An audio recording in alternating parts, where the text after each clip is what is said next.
ডির যে practice set হচ্ছে, আজকে কিন্তু আমাদের 5 নাম্বার সেট। এর আগে আমি 4টে সেট আলোচনা করেছি, আজকে আমাদের 5 নাম্বার সেট। সামনেই যেহেতু পরীক্ষা, এগুলো খুব দ্রুত আমি করিয়ে দেবার চেষ্টা করছি। আজকে 5 নাম্বার সেটের প্রথম কোশ্চেন যেটা আছে, নিম্নলিখিত রাজ্যগুলোর মধ্যে কোনটি আগে নিফা নামে পরিচিত ছিল? NEFA। নিফার ফুল ফর্ম যদি বলি, নর্থ ইস্ট ফ্রন্টিয়ার এজেন্সি এর ফুল ফর্ম হয়। আর নিফাটা কিন্তু, এটার আনসার হবে কিন্তু ডি, অরুণাচল প্রদেশ। অরুণাচল প্রদেশই কিন্তু আগে নিফা নামে পরিচিত ছিল। আর অরুণাচল প্রদেশ 1987 সালে একটা পূর্ণ রাজ্যের মর্যাদা পায়। 2 নম্বর কোশ্চেন, ভারতে সঞ্চিত কয়লার 80% কোথায় সঞ্চিত আছে? ভারতে সঞ্চিত কয়লার 80% সঞ্চিত আছে যদি দেখা যায়, সেটা হচ্ছে অপশান এ, দামোদর অববাহিকা। ভারতে কিন্তু সাধারণত 2 ধরনের কয়লা পাওয়া যায়, সেটা হচ্ছে গন্ডোয়ানা আর টারসিয়ারি কয়লা।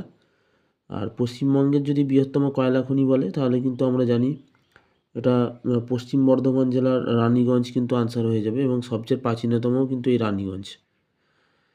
নেক্সট কোশ্চেন 3 নম্বর আছে, ভারতীয় সংবিধানের মহিলা শিশুরা সংরক্ষিত আছে। মহিলা আর শিশুরা সংরক্ষিত আছে, এটা কিন্তু অপশান এ, ধারা 15(3)(এ)। 4 নম্বর কোশ্চেন, কোনটিকে কোষের শক্তিঘর বলা হয়? কোষের শক্তিঘর বলা হয় মাইটোকন্ড্রিয়াকে। আর সাইটোপ্লাজম তো হচ্ছে কোষের জলীয় থকথকে যে তরল পদার্থ, যার উপর সমস্ত অর্গানিলস অর্থাৎ কোষ অঙ্গাণুগুলো ভেসে থাকে। আর একটা কোরোফিল, তো গাছের যাদের কোরোফিল থাকে তারা খাদ্য তৈরি করতে পারে। গাছের মধ্যে আমরা সমস্ত উদ্ভিদের মধ্যে দেখতে পাই কোরোফিল। আর নেক্সট হচ্ছে, যখন একটি বস্তু কোনো গোলাকার পথে ঘোরে, যে বল ওই ঘূর্ণায়মান বস্তুর উপর প্রয়োগ করা হয় তাকে কি বলে? 5 নম্বর কোশ্চেনটার আনসার হয়ে যাবে option D, centripetal force. Centripetal force হয়ে যাবে এটার আনসার। 6 নম্বর কোশ্চেন, প্রথম প্রজন্মের ফার্স্ট জেনারেশন যে কম্পিউটার, তার ভিত্তি কী ছিল? ইন্টিগ্রেটেড কী ছিল? এটা কিন্তু প্রথম প্রজন্মের কম্পিউটারগুলো ভ্যাকিউম টিউব বেস ছিল, অর্থাৎ অপশান সি কিন্তু আনসার হয়ে যাবে, এবং খুবই বড় আকারের হতো প্রথম প্রজন্মের কম্পিউটার। আচ্ছা, 7 নম্বর কোশ্চেন, স্বাধীন ভারতের সর্বপ্রথম বিমান বাহিনীর সর্বাধিনায়ক কে ছিলেন? স্বাধীন ভারতে বলেছে, স্বাধীন ভারতের সর্বাধিনায়ক কিন্তু ছিলেন option C, air marshal RJ Chapman. 8 নম্বর কোশ্চেন, পস অ্যাক্ট 2013 কোন বিষয়ে প্রযোজ্য? পস অ্যাক্ট 2013 বলেছে, পস মানে হচ্ছে POSH, পসের ফুল ফর্ম হচ্ছে প্রিভেনশন অফ সেক্সুয়াল হ্যারাসমেন্ট। এই অ্যাক্ট 2013 কোন বিষয়ে প্রযোজ্য বলেছে? অবশ্যই কিন্তু এটা 8-এর এ অপশানটা হবে, কর্মক্ষেত্রে যে যৌন হয়রানি হয় তার প্রতিরোধ।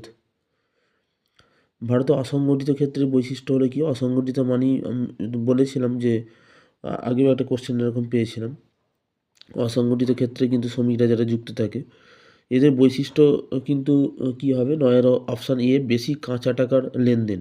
অপশান এ আনসার হয়ে যাবে। পরের কোশ্চেন দেখব। পরের কোশ্চেন হচ্ছে 10 নম্বরে, কবি জয়দেব গীতগোবিন্দ রচনা করেন যে ভাষায়, সেটি কি? কবি জয়দেব গীতগোবিন্দ রচনা করেছিলেন কিন্তু সংস্কৃত ভাষায়। রচনা করেছিলেন। আর জয়দেব ছিলেন কিন্তু লক্ষণ সেনের সভাকবি, অনেক সময় আসে জয়দেব সভাকবি ছিলেন লক্ষণ সেনের। আর গীতগোবিন্দ রচনা করেছিলেন, গীতগোবিন্দতে কী আছে না, রাধাকৃষ্ণের প্রেম কাহিনী কিন্তু গীতগোবিন্দের মধ্যে আছে। 11 নম্বর কোশ্চেন, কোন স্বাধীনতা সংগ্রামীর ছদ্মনাম হচ্ছে ফুলদার? 11 নম্বর কোশ্চেন আনসার হয়ে যাবে অপশান সি, প্রীতিলতা ওয়াদ্দেদার।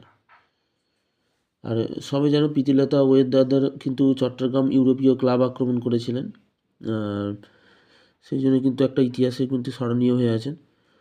12 নম্বর কোশ্চেন, নিয়মিত আন্দোলনগুলির মধ্যে কোন আন্দোলন বঙ্গ বিভাগের অব্যবহিত পরেই সংগঠিত হয়েছিল? বঙ্গভাগের পরেই কিন্তু সংগঠিত হয়েছিল। বঙ্গভাগ বা সংগঠিত হয়েছিল, কিন্তু এখানে আনসার যেটা হয়ে যাবে স্বদেশী আন্দোলন, অপশন বি, 1905 সালে। আর অসহযোগ আন্দোলন কিন্তু হয়েছিল আমরা জানি 1920 সালে। আইন অমান্য কত সালে হয়েছিল? আইন অমান্য 1930 সালে। আর গদর আন্দোলন হচ্ছে 1913 সালে। 13 নম্বর কোশ্চেন, একটি বাস্কেটবল টিমে মোট কতজন খেলোয়াড় থাকে? একটি বাস্কেটবল টিমে কিন্তু 5 জন করে খেলোয়াড় থাকে, অপশান বি আনসার হয়ে যাবে।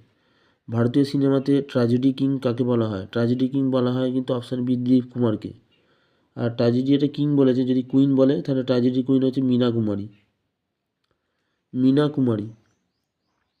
আর নেক্সট কোশ্চেন আমরা দেখব যে কুলিক অভয়ারণ্য পশ্চিমবঙ্গে কোথায় অবস্থিত? 15 নম্বর কোশ্চেন, কুলিক অভয়ারণ্য পশ্চিমবঙ্গে কোথায় অবস্থিত? কুলিক অভয়ারণ্য অবস্থিত কিন্তু উত্তর দিনাজপুরে, অপশান ডি কিন্তু আনসার হয়ে যাবে। আর এটা কিন্তু এশিয়ার বৃহত্তম পাখিরালয় বলতে পারি এবং বন্যপ্রাণী অভয়ারণ্য বটে, তবে বন্যপ্রাণী অভয়ারণ্য হিসেবে ঘোষিত হয় 1985 সালে। নেক্সট কোশ্চেন 16 নম্বরে, কম্পিউটারের একটি সাধারণ প্রিন্সিপাল যেটা জিও কে গিগো যেটা কে অনুসরণ করে, গিগোয়ের পুরো নাম কি? গিগোয়ের পুরো নাম হচ্ছে এখানে অপশান ইয়ে হয়ে যাবে, গার্বেজ ইন গার্বেজ আউট।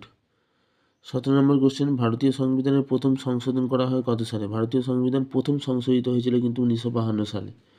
আর প্রথম যে সংশোধিত হয়েছিল সরি, এটা 1952 নয়, আমার মনে হচ্ছে 1951 হবে। যাই হোক, ভারতীয় প্রথম সংশোধন হয়েছে যেহেতু বলেছে, এটা 1952 করলেই ভালো হবে। আর 85তম যে নম্বর ধারা ছিল সেটাকে কিন্তু সংশোধন করা হয়েছিল।